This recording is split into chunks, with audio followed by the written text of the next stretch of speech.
तर मग मालिकेच्या पुढील काही भागामध्ये आपल्याला जबरदस्त असा ट्विस्ट पाहायला मिळणार आहे, ज्यामध्ये सायलीचा विश्वास आणि ऊर्जाची वकिली डोकं कसं कामी येणार आहे आणि शांताच्या घरात त्यांना प्रियाविरोधात 2 पुरावे भेटणार आहेत. ते नेमके काय आणि कसे तेच आपण या भागामध्ये पाहणार आहोत, तर व्हिडिओ शेवटपर्यंत नक्कीच बघा. सायली रविराज चैतन्यांसोबत अर्जुनला भेटायला पोलीस स्टेशनमध्ये गेलेली असते. अर्जुनला असं जेलमध्ये टाकलेलं बघून सायलीला खूपच कसं तरी वाटत असतं. सायलीचं मन अगदी हळवं झालेलं असतं. सायलीला त्या प्रसंगी समजत नसतं आणि त्यात आता अर्जुनच्या हातून काही गुन्हा झालेला नसला तरीसुद्धा अर्जुनला बेल मिळणं खूप जास्त कठीण होतं, कारण इन्स्पेक्टर त्या आता पाटकरने तशी सोय करून ठेवलेली होती. कारण रविराजांनी सुद्धा बरेच प्रयत्न केले होते, पण ही खुनाची केस असल्यामुळे या सगळ्या गोष्टींना आता हँडल करणं खूपच कठीण होऊन बसलेलं होतं. या सगळ्या गोष्टी आता हँडल करणं जरी कठीण असलं तरी रविराज आणि सायली चैतन्यला अर्जुनवर विश्वास होता. त्यांना पूर्णपणे माहिती होतं की या सगळ्या गोष्टी ज्या आहेत त्या मात्र अर्जुन करणं शक्यच नाही आणि त्यामुळे सायली अर्जुनला धीर देत अर्जुनला सांगत असते की माझा तुमच्यावर पूर्णपणे विश्वास आहे. तुम्ही असं सगळं काही केलेलं नाही आहे त्यामुळे तुम्ही स्वतःला कमी समजू नका आणि काही काळजी करूच नका. त्यावर मात्र आता अर्जुनला रविराज सांगतात की आपण लवकरात लवकर केसच्या तारखा घेऊया आणि तुझ्याविरुद्ध केस दाखल करूया, कारण काही झालं तरी तुझी सुटका लवकरात लवकर होणं तितकंच गरजेचं आहे, हे आता रविराज बोलत असतात. रविराज जेव्हा ह्या सगळ्या काही गोष्टी बोलतात ना, त्यावेळेला मात्र आता इकडे अर्जुन म्हणत असतो की इकडे राहणं खूपच कठीण होऊन बसलेलं आहे सिनियर. तुला काय सांगू, हा जो समोर इन्स्पेक्टर बसला आहे ना, तो आता या सगळ्या गोष्टीचा बदला घेतोय. म्हणजेच त्याला असं वाटतंय की ह्या सगळ्या गोष्टी ज्या आहेत त्या माझ्यामुळे त्याला सहन कराव्या लागल्यात. गेल्या 3 वर्षापूर्वीचा बदला तो घ्यायला आलाय आणि तो कोणाच्या तरी प्रेशराईजमुळे हे सगळं वागतोय, हे तर मला सरळ आणि स्पष्ट दिसतंय आणि मला सरळ सरळ धमक्या देतोय की तुला इथून मी सोडू शकणार नाही आणि त्यासोबत मला टॉर्चरसुद्धा बरंच करतोय. हे जेव्हा आता रविराजांना अर्जुन सांगतो, आता अर्जुनच्या पाठीशी रविराज खंबीरपणे उभे असतात. अर्जुनला रविराज सांगत असतात की तू काळजी करू नकोस, मी आहे तुझ्या पाठीशी, मी बघतो काय करायचं आहे ते. मग आता अर्जुनच्या बाजूनेच आता ते बाजू घेऊन रविराज जे आहे ते आता त्या इन्स्पेक्टरला सांगतात की तुम्हाला एखादी गोष्ट समजत नाही आहे का? एकतर तो वकील आहे, त्याने गुन्हा केलेला नाही आहे, तरीसुद्धा तुम्ही त्याच्यावर आरोप करताय आणि तो वकील कोणता आहे तुम्हाला तर चांगलंच माहिती आहे. पण इकडे मात्र इन्स्पेक्टर म्हणतात जर वकील असेल तर तो काही खून करू शकत नाही का? तसंच झालेलं आहे, तुम्हाला काहीतरी गैरसमज झाला आहे, पण हा माणूस आहे ना, ह्यानेच हा सगळा प्रकार घडवून आणला आहे हे माहिती आणि ह्याची सुटका तर माझ्या तावडीतून नाही आहे. त्यामुळे मला ज्या पद्धतीने गुन्हा कबूल करून घेता येईल तशा पद्धतीने मी गुन्हा कबूल करून घेणार आहे.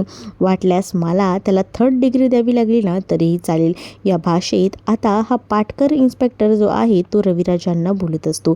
रविराजांना आता कळून गेलेलं होतं की अर्जुनचं जगणं ह्या पोलीस स्टेशनमध्ये खूप जास्त मुश्किल आहे. हा माणूस हा सगळ्याचा बदला घेतल्याशिवाय शांत बसणार नाही, याबद्दल देखील आता अर्जुनला चांगलंच माहिती झालेलं होतं. पण रविराज आता शेवटची वॉर्निंग देत म्हणत असतात की पुन्हा माझ्या कानावर अशा काही गोष्टी ऐकायला यायला नकोत, जेणेकरून मग पुढे तुमच्या जॉबवर त्याचे परिणाम होऊ शकतात. कारण वरिष्ठांकडे मी या सगळ्याबद्दल तक्रार करेन. कारण समोरचा व्यक्ती जर सांगत असेल तुमच्याकडे काही पुरावे नाही आहेत, तुम्ही कोणत्या पुराव्याच्या बेसवर त्याला अटक केली, फक्त डेड बॉडी त्याच्या सापडली याचा अर्थ तो या सगळ्यात दोषी आहे असं नाही आहे. या सगळ्याचे पाठपुरावे तुम्हाला शोधून काढावे लागतील आणि मगच थेट तुम्ही अर्जुन सुभेदार याच्यावर आरोप करू शकता.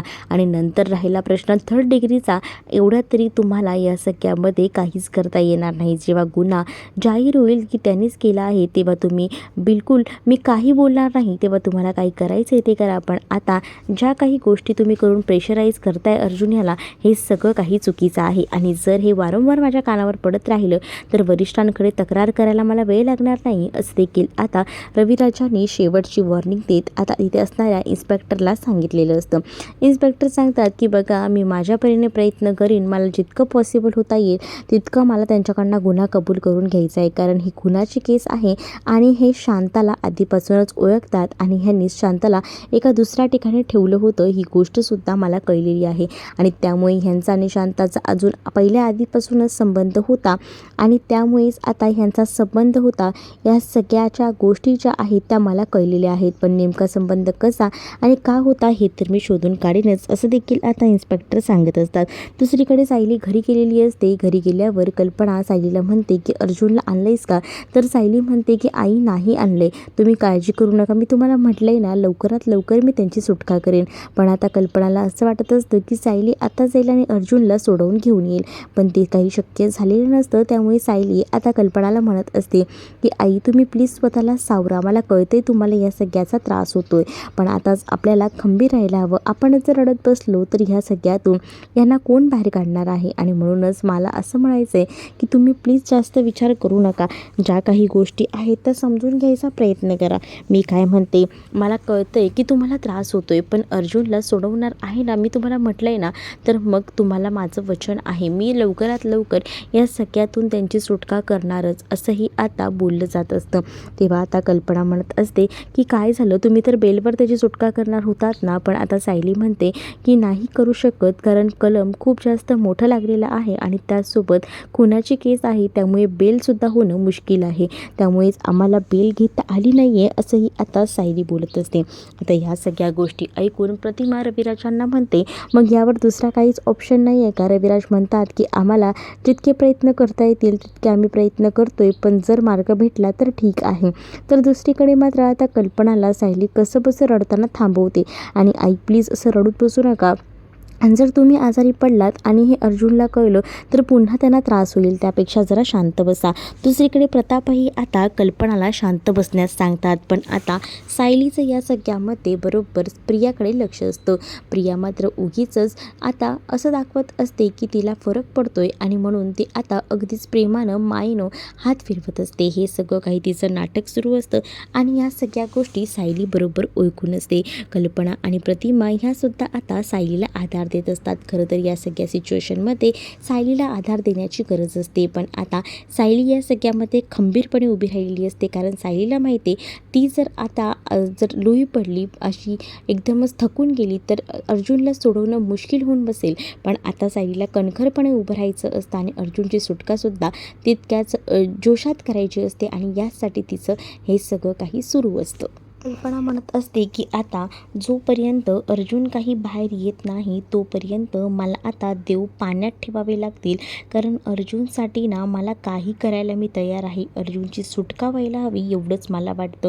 त्यावर कल्पना सायलीला म्हणते की आई काही झालं तरी मी तुम्हाला सांगितलं आहे ना, मी या सगळ्यामध्ये माझ्या मैत्रिणीची सुद्धा मदत घेणार आहे, कारण मला माहिती आहे अर्जुनला सोडवणं आता खूपच जास्त अवघड आहे, पण ते काही इतकंही अवघड नाही की ते मी करू शकणार नाही. या सगळ्या गोष्टींचे पुरावे मी स्वतः शोधेन आणि माझ्या मैत्रिणीच्या मदतीने मी त्यांची सुटका करून आणेल, असं देखील सायली आता कल्पनाला सांगते. सायली जेव्हा कल्पनाशी बोलत असते तेव्हा मात्र प्रिया ही उगाचच ना मध्येच हसायचा सुद्धा प्रयत्न करत असते. सायलीला हे कळत असतं, पण सायली विचार करते की या सगळ्या गोष्टी आता बोलून उपयोग नाही, संधीची वाट बघत असते. प्रिया रूममध्ये गेलेली असते तर सायलीही तिच्या मागोमाग जाते आणि सायलीने आता प्रियाचा हात धरलेला असतो आणि प्रियाला हात पिरगळून तिला म्हणत असते की तुला काय वाटलं की तू हे सगळं काही केलेलं नाही आहेस असं वाटतंय का? मला ना तुझ्या सगळ्या चाली माहिती आहेत. तुला असं वाटत असेल की तू हे सोंग घेऊन जगतेस, पण असं समजू नकोस की माझे डोळे बंद आहेत, माझे डोळे उघडे आहेत आणि मी हे सगळं काही माझ्या उघड्या डोळ्याने बघते. त्यामुळे तुला असं वाटत असेल की मला काही समजत नाही आहे, पण सगळ्या गोष्टी समजतायत या सगळ्यामध्ये तुझाच तुझाच हात आहे हे सुद्धा मला माहिती आहे. आता जरी असं दाखवत असेल की या सगळ्यामध्ये तुझी काहीच चूक नाही आहे, तुझा सहभागही नाही आहे, पण मी तुला चांगलीच ओळखून आहे. कारण शांताबद्दल तुला, मला आणि फक्त ह्यांना माहिती होतं, बाकी इतर कोणालाही शांताबद्दल माहीत नव्हतं.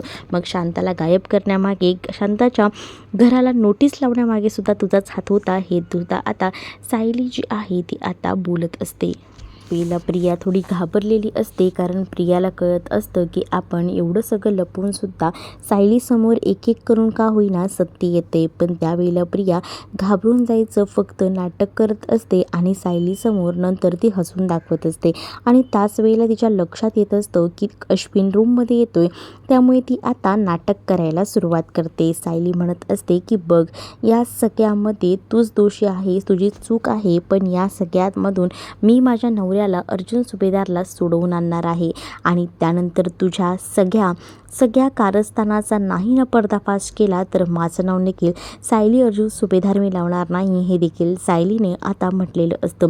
तेवढ्यातच तिथे आता अश्विन आलेला असतो आणि अश्विनने सायलीला बघितलेलं असतं की तिने प्रियाचा हात मुरगळून ठेवलेला आहे आणि ही गोष्ट कुठेतरी आता रागराग करण्यासारखी असते. खूप जास्त राग येत असतो अश्विनला. अश्विन म्हणत असतो की बस झालं सायली वहिनी, खूप झालं. तुला काय वाटते की ह्या घरामध्ये सगळीच जणं तुझ्या पाठीशी उभे आहेत, याचा अर्थ असा नाही की तू कोणालाही येशील आणि काही बोलून जाशील.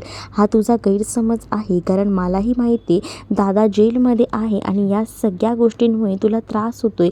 पण तुला जो त्रास होतोय ना तसाच त्रास आम्हालाही होतोय. आम्ही आता संकटातून जातोय आणि जर तू या सगळ्यासाठी माझ्या बायकोला दोषी समजत असशील तर यामध्ये सगळ्यात मोठी चूक तुझी आहे. खरे गुन्हेगार मोकाट फिरत असतील आणि तू माझ्या बायकोला इथे या सगळ्याबद्दल जाब विचारतायस आणि घरातलीच माणसं हे सगळं का करतील. आणि सायली, एक मला सांग, या सगळ्यामध्ये प्रियाचा काय संबंध आहे की तू डायरेक्ट प्रियाला या सगळ्याबद्दल जाब विचारत आहेस, असं देखील आता अश्विन हा सायलीला बोलत असतो. तरीसुद्धा आता सायली म्हणत असते की भाऊजी, तुम्हाला आता कळणार नाहीत काही गोष्टी, तुम्हाला थोड्या वेळानंतर बऱ्याच गोष्टी कळतील, फक्त थोडा वेळ जाऊ द्या. मग बघा, तुम्हाला एक एक करून सगळ्या काही गोष्टी कळतील ना, तेव्हा स्वतः तुमच्या चेहऱ्यावरचे रंग उडालेले असतील. तेव्हा तुम्हीही विचार कराल की मी ज्या बायकोवर विश्वास ठेवला होता त्या बायकोने आजच माझा केसाने गळा कापलाय. अशी ही वेळ तुमच्यावर येऊ शकते, त्यामुळे मी तुम्हालाही सांगेन की सावध राहा, असंही आता सायली सांगत असते. सायली जेव्हा हे सगळं काही बोलते तेव्हा मात्र आता प्रिया घाबरते, कारण सायलीने ओपनली अश्विनला सगळ्यात मोठी धमकी दिलेली होती. आणि म्हणजे ह्यांच्याकडे नेमकं काय आहे की ही माझं वाकडं करणार आहे, पण दुसऱ्या टायमिंगला तिला हसू येत असतं. तिला माहिती आहे की तिने लई मोठे कारनामे केलेले आहेत आणि ते कारनामे ही लोक शोधू शकणार नाही, यावर तिचा विश्वास असतो. दुसरीकडे आता सायलीने आता अर्जुनला सोडवण्यासाठी आपण आता काही करू शकतो हे आता दाखवून दिलेलं असतं. म्हणजेच आता सायलीची एक मैत्रीण असते ऊर्जा, आता सायलीने तिला कॉन्टॅक्ट केलेला असतो आणि त्यासोबत ऊर्जाला तिने अर्जंटमध्ये बोलवून घेतलेलं असतं, कारण तिने सगळी घडलेली हकीकत सांगितलेली असते आणि ऊर्जासुद्धा एका पायावर यायला तयार असते. दुसरीकडे मात्र आता चैतन्य याला सुद्धा सायली त्या ठरलेल्या ठिकाणी यायला सांगते आणि मग काय, चैतन्यसुद्धा यायचं ठरवतो. सगळ्यात आधी आता ह्यांना ना जायचं असतं ते म्हणजे त्या योग्य त्या ठिकाणी, ते म्हणजे शांतासोबत हा सगळा प्रकार घडलेला आहे ना, तेथे सगळ्याचा शोध घ्यायला जायचा असतो. कारण जयेशने सांगितलेलं असतं की त्या दिवशी आम्ही तिथं गेलो होतो आणि आमच्याबरोबर कोणी माणसंही होती, त्या माणसाने त्याच्यावर हल्ला केला होता आणि त्या माणसाने हल्ला केल्यामुळे आज त्याची अवस्था खूपच बिकट होती आणि आज तर त्यांच्यामध्ये शांताही नव्हती. याचा अर्थ हे सगळं काही ठरवून केलेलं आहे. आणि त्याच वेळेला आता सायली आणि यासोबत तिने जयेशला सुद्धा कॉल करून बोलवून घेतलेलं असतं, कारण त्याला त्या सगळ्या काही गोष्टी ज्या आहेत ना जयेशला माहिती होत्या, म्हणून जयेशला सुद्धा त्या ठिकाणी बोलवून घेतलेलं असतं, जेणेकरून जयेश त्या लोकांना मदत करेल, हाच यामागचा उद्दिष्ट असतो. दुसरीकडे मात्र आता पाहायला मिळत असतं जयेशही शांताच्या घरी जायला निघत असतो, कारण शांताच्या घरी जो काही प्रसंग त्या दिवशी घडलेला होता तो सगळा घटनाक्रम जयेशला माहिती होता. म्हणूनच सायलीने तातडीने शांताच्या घरी जायचा निर्णय घेतलेला असतो. जयेशही तिथे, तो ऊर्जा आणि त्याचसोबत चैतन्य हे चौघही जण तिथे भेटतात. त्याच वेळेला आता जयेश घडलेला घटनाक्रम सांगतो की आम्ही इथे पेपर्स घ्यायला आलो होतो. त्यावेळेला मी तुम्हाला सांगितलं होतं की आम्ही इथे पोचलेलो आहोत. त्यानंतर माझ्यावर अचानकपणे हल्ला झाला. माझ्या डोक्यात काठी घालण्यात आली. मला पायावर सुद्धा मारण्यात आलं. त्या सगळ्या ह्याच्यामध्ये मी बेशुद्ध झालो आणि तेव्हाच ना त्या एक बाईसुद्धा होती आणि तिच्याबरोबर एक मुलगाही होता. पण ते कोण होतं मला काहीच कळलं नाही. आणि त्याच वेळेला खरं तर ना जी शांता मावशी होती ती कपाटामध्ये बघत होती. त्यामुळे तिचा तीसुद्धा पाठमोरी होती. त्याच्यामुळे तिलाही कळलं नव्हतं की कोण होतं. शांता मावशीवर सुद्धा मागून हल्ला झाला. तीसुद्धा जागीच कोसळली आणि त्यानंतर शांता मावशीचं काय झालं ना खरंच काहीच कळलं नाही. पण दुसऱ्या दिवशी सकाळी जेव्हा मला जाग आली तेव्हा मी बघितलं की तिथे कोणीसुद्धा नव्हतं. मग मी त्यावेळेला सायलीताई तुम्हाला कॉल केला होता असं देखील जयेश सांगतो. त्याच वेळेला आता त्या रूममध्ये सगळ्याची पाहणी होत असते. ऊर्जा, सायली हे सगळीजणं बघत असतात. आता शेवटी हे असंच असतं ना की एखादा चोर जेव्हा चोरी करून जातो तेव्हा तो काही ना काही मागे एक पुरावा सोडतच असतो.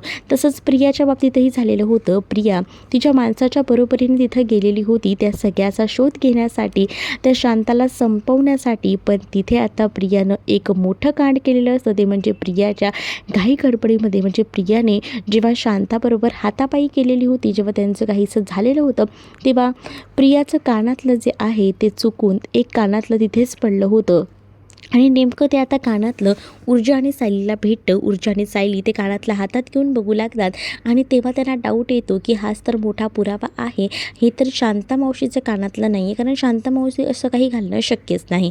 त्याच वेळेला आता सायली ते कानातलं आपल्याजवळ ठेवण्याचा निर्णय घेते, कारण का त्या कानातल्याचा दुसरा जोड कुठे आहे आणि काय आहे या सगळ्याचा शोध तर तिला आता घ्यायचा असतो. आणि त्यामुळेच ना ती आता ते कानातलं मिळवते. त्याचसोबत आता सायली आणि त्याचसोबत चैतन्य जे आहे ते ठरवतात की आपल्याला अजून काही पुरावे शोधावे लागतील. त्याच वेळेला ऊर्जा म्हणते की आता ही चाळ आहे म्हटल्यावर आमच्या चाळीत ना मेन नाक्यावर ना एक CCTV आहे, म्हणजे तिथून कोण येतं जातं ह्या सगळ्या गोष्टी कळतात. तसंच या चाळीतसुद्धा एक CCTV असेलच की. आता सायली चैतन्य म्हणतात की हो असेल ना, आपण त्याचा शोध घेऊया. ऊर्जाने आता एकदम वकील डोकं लावलेलं असतं नेहमीप्रमाणेच. त्यामुळे आता आणि चैतन्य अगदीच कामाला लागलेले असतात आणि जेव्हा ते कामाला लागतात ना तेव्हा मात्र आता ते CCTV कुठे कॅमेरा आहे का हे बघत असतात. आणि त्याच वेळेला त्यांना एक कॅमेरा मेन नाक्यावर दिसतो. आता मग त्यामध्ये त्या CCTVमध्ये सायलीला तन्वी म्हणजेच प्रिया आणि त्यासोबत तिचा माणूस तिथून येताना दिसेल का, नेमकं त्यामध्ये ते रेकॉर्ड झालं असेल का, ते येणाऱ्या भागामध्येच आपल्याला पाहायला मिळणार आहे. तुम्ही जर आपल्या चॅनलवर नवीन असाल तर चॅनलला नक्की सबस्क्राईब करा. चला तर मग भेटूया पुढच्या भागामध्ये. तोपर्यंत टाटा बाय. व्हिडिओ आवडला असेल तर व्हिडिओला लाईक करायला विसरू नका. चॅनलवर नवीन असाल तर चॅनलला सबस्क्राईब नक्कीच करा. चला तर मग भेटूया पुढच्या भागामध्ये. तोपर्यंत टाटा बाय.